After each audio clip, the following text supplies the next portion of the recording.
Steamin' Stories with Dr. Duckie. The Snowman Who Didn't Want to Melt by Jersey Jones. Come on, Alex. Put his nose on, Olivia shouted to her younger brother excitedly, pleased the snowman was almost finished.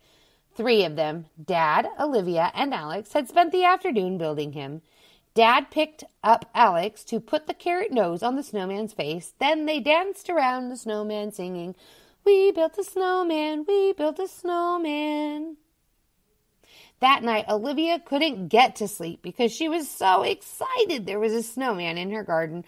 All she wanted to do was go down and keep him company. About to drop off, Olivia heard a crashing noise outside. She got up and peeped through the curtains, shutting them quickly, her mouth wide open in amazement. She peeped through the curtains again and saw the same thing. The snowman was waving at her. Quickly, she put on her dressing gown and went to her brother's bedroom. With a finger pressed to her lips, she gently shook him awake, whispering, "Come with me." The children crept down the stairs. "Where are we going?" Alex said. "You'll see," Olivia said. The snowman met them by the back door. He was almost crying. "What's the matter?" Olivia asked. "I'm starting to melt, and I don't want to," the snowman said. "Look." He lifted his hand, which had partly disappeared, tears coming to his eyes. "We'll help you," Alex said after getting over the shock of seeing a living snowman. "Ma's got an old fridge freezer in the garage she doesn't use," said Olivia. "We can put you in there for the night." Alex scooped up a handful of snow as they went. The snowman followed the children out to the garage. Olivia opened up the fridge freezer for him to step in. "This is much better, thank you. I'm feeling colder already, and happier," the snowman said. "Wait," said Alex. "Let's fix your hand." He used the snow he had scraped up to make the snowman's hand whole again. The next morning, after breakfast, the children rushed to the garage and opened the fridge freezer. The snowman was sleeping, snoring loudly. "Shh, shh. Let's leave him until we find him a better place to live," said Olivia. Alex nodded, agreeing with her, and closed the fridge freezer door. "Where are we going to take him?" Alex said. "We need somewhere that's quiet, where nobody goes," Olivia said. "And cold," Alex said. "Yes, and cold," Olivia said. "Why can't he just stay here?" Alex asked. "Because he's cramped in there, and I'm surprised he's still fast asleep," Olivia said, checking on the snowman again. Shh. Shh.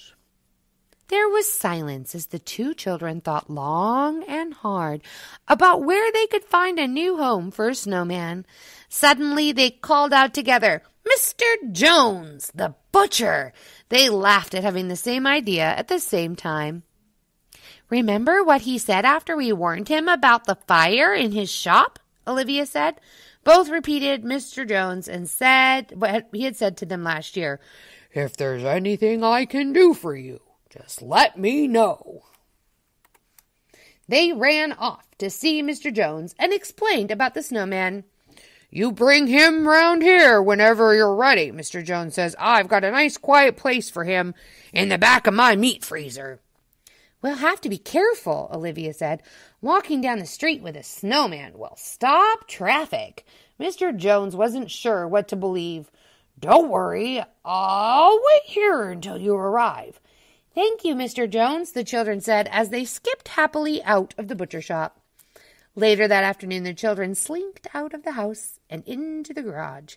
The snowman smiled when he saw him. "I was worried you had forgotten about me," he said. "We'll never forget about you," Alex said. "We found a place for you to live." "For me? Really?" The snowman beamed with delight.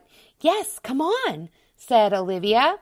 "Mr. Jones is waiting for us." Olivia, Alex, and Mr. Snowman sneaked down the road, hiding behind bushes whenever people and cars passed, as they made their way to what they hoped would be Snowman's new home. When they arrived at the butcher shop, it was empty, and the lights were out. Olivia knocked on the door, and a worried look on her face. At last, Mr. Jones opened the door and fainted. The children rushed to help him. I'm sorry, children. Mr. Snowman? Mr. Jones said when he came around, staring wide-eyed at the living snowman in front of him. I never believed it. Does this mean you haven't got a new home for him? Olivia asked with a sad expression on her face. Mr. Jones, now smiling. Of course I have a place for a home for him. He got up. Follow me. Mr. Jones took them out of the back garden and unlocked a big old shed. Come on in, he said to the three of them. Mr. Snowman, you can stay here for as long as you want, Mr. Jones said. Can I really? The snowman said, surprised. This is perfect, nice and cold. The children and Mr. Jones shivered. This will be your new home, and the children can visit whenever you like. I'll give you a key each so you can let yourselves in and out, Mr. Jones said.